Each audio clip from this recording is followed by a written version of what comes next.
ایک ملک ہو جس کے اوپر جب وہ چاہیں بمباری کر دیں, جس کے اوپر چاہیں جب وہ حملہ کر دیں, جس پر چاہیں وہ اس کو ٹکڑے ٹکڑے کر دیں, اور ان کا جو گریٹر اسرائیل کا جو پلان ہے اس پر فوری طور پر عمل ہو سکے اور اس کے درمیان کوئی بھی رکاوٹ نہ آئے. اور جب اس حکومت کو ہٹانے سے انہوں نے بشار الاسد کی حکومت کو ہٹانے کے لیے ایک حالات پیدا کیے, تو اس حکومت کو بھی جب وہ چاہیں تو ہٹا دیں. لیکن یہ جو گورنمنٹ ہے احمد شرح کی گورنمنٹ, اس کے پڑوس میں جو ممالک ہیں وہ اس کے 2 سے 3 ممالک ایسے ہیں جو اس کی گورنمنٹ کو سٹیبل دیکھنا چاہتے ہیں. ترکی اس کا سب سے بڑا سپورٹر ہے, تو ترکی اس کی پشت پر ہے. اس کے علاوہ سعودی عرب کا انٹرسٹ بھی یہ ہے کہ احمد شرح کی جو حکومت ہے وہ اس علاقے میں موجود رہے, کیونکہ احمد شرح روس, اسرائیل اور جو سعودی عرب ہے اس کے درمیان شام کا علاقہ آتا ہے. تو شام کے اندر اگر ایک مضبوط حکومت رہے گی تو یہ سعودی عرب کو سوٹ کرتی ہے کہ اسرائیل جو ہے براہ راست سعودی عرب پر حملہ نہیں کر سکے گا, اور احمد شرح کی صورت میں وہاں پر ایک فوج موجود رہے گی جو اسرائیل کو چیلنج کر سکتی ہے. لیکن دوسری جانب 2011 سے لے کر جو خانہ جنگی شام کے اندر جاری ہے اس نے شام کو بہت کمزور کر دیا ہے. شام کی فوج میں اب جان نہیں رہی, کیونکہ وہ پہلے اپنے لوگوں سے لڑتی رہی. پہلے اس نے النصرہ فرنٹ سے ایک جنگ لڑی, اس کے بعد وہ اپنے علاقوں پر حملے کرتی رہی, پھر اسرائیل نے اس کی کمر توڑ دی. اسرائیل جب چاہتا تھا شام پر حملہ کر دیتا تھا. پچھلے 10 سے 12 سال کے دوران 2010 کے بعد سے لے کر تقریباً 200 سے 250 حملے اسرائیل نے شام پر کیے ہیں, جس کے جواب میں شام کی فوج نے براہ راست کوئی جواب نہیں دیا. اگرچہ جو اس کی سپورٹیو ملیشیاز تھیں جیسے حزب اللہ تھی یا اس کے علاوہ کچھ چھوٹے چھوٹے گروپس تھے,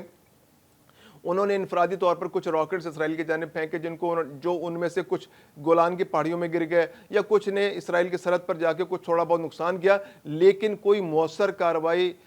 سیرین فوج کی, شام کی فوج کی جانب سے بشار الاسد کے دور میں بھی نہیں کی گئی. تو اب بھی جو احمد شرح کی جو حکومت ہے, احمد شرح کی حکومت میں چونکہ اس کی بیک پر مجاہدین, اور انہوں نے بشار الاسد سے مجاہدین کے اس گروپ نے حکومت چھینی ہے, تو اس پر بہت زیادہ پریشر ہے اس وقت احمد شرح کی حکومت پر کہ وہ جو اسرائیل کے اس حملے کا کس طرح جواب دے, کیونکہ یہ کوئی پولیٹیکل گورنمنٹ اس طرح سے نہیں ہے, یہ ایک مجاہدین کے گروپ کی حکومت ہے. تو ان کے اوپر جو دباؤ ہے جو ود ان اس گروپ کہ یہ ان کو جو جواز ملا تھا وہ جواز یہی تھا کہ انہوں نے اس خطے کے اندر اسلامی حکومت قائم کرنی ہے جو اسرائیل کے وجود کو خطرے میں ڈال سکے. تو اگر آج یہ حکومت کسی طرح بھی ریٹیلیٹ نہیں کرتی, کوئی جوابی کارروائی نہیں کرتی, تو اس کے پاس اپنی حکومت کو قائم رکھنے کا کوئی جواز نہیں رہے گا. دروز پہلے ہی ان کو پسند نہیں کرتے, دروز السوید کا جو علاقہ ہے اس کے اندر جو خانہ جنگی ہوئی ہے, شام کی حکومت نے اس وقت مؤثر ایک سمجھداری کا مظاہرہ کرتے ہوئے السوید کے علاقے میں تو خانہ جنگی کر دی, جو ان کا جو پولیٹیکل لوگ تھے ان کے ساتھ ان کی بات چیت ہوئی ہے, اور اس بات چیت کے نتیجے میں ایک خانہ جنگی ہو گئی, اور اب وہاں سے شامی فوجیں واپس آ رہی ہیں. لیکن جو وہاں پر ملیشیا ہے, وہ ملیشیا اب بھی خانہ جنگی جاری رکھنے پر اصرار ہے, اور انہوں نے کہا ہے کہ ہماری طرف سے جنگ ختم نہیں ہوئی, ہم اس جنگ کو جاری رکھیں گے, اور یہ جنگ اس وقت تک جاری رہے گی جب تک ہم اپنی خود مختاری کی طرف قدم نہیں بڑھا دیتے. تو اس وقت اسرائیل کا انٹرسٹ یہ ہے کہ شام کے اندر خانہ جنگی دوبارہ شروع ہو جائے, شام کی حکومت یا تو جنگ کی طرف آ جائے. اور اس وقت جو شام کے پاس آپشنز یہی موجود ہیں کہ احمد شرح کے پاس نہ تو راکٹس ہیں, نہ اس طرح سے اس کے پاس ایئر فورس ہے کہ جو اسرائیل کے خلاف جوابی کارروائی کر سکے, نہ اس کے پاس میزائل ٹیکنالوجی ہے, اس کے پاس صرف اور صرف افرادی قوت موجود ہے, اس کے پاس مجاہدین موجود ہیں. اگر کسی وجہ سے یہ مجاہدین اس جانب کا رخ کر لیتے ہیں تو اسرائیل کو ان کو ٹیکل کرنا کافی مشکل ہو جائے گا, ایک بہت بڑی جنگ کی صورت پیدا ہو سکتی ہے. اور یہ ایک ایسی جنگ ہوگی جس کے اندر نہ چاہتے ہوئے بھی بہت سے ممالک شامل ہو جائیں گے. عرب ممالک شام کو اکیلا نہیں چھوڑ سکتے, یہ ان کی مجبوری ہے. اس کے علاوہ ترکی نے شام کا ہر صورت میں ساتھ دینا ہے, کیونکہ اگر آج شام کی احمد شرح کی حکومت کا ساتھ نہیں دیتی تو کل کوئی بھی گروپ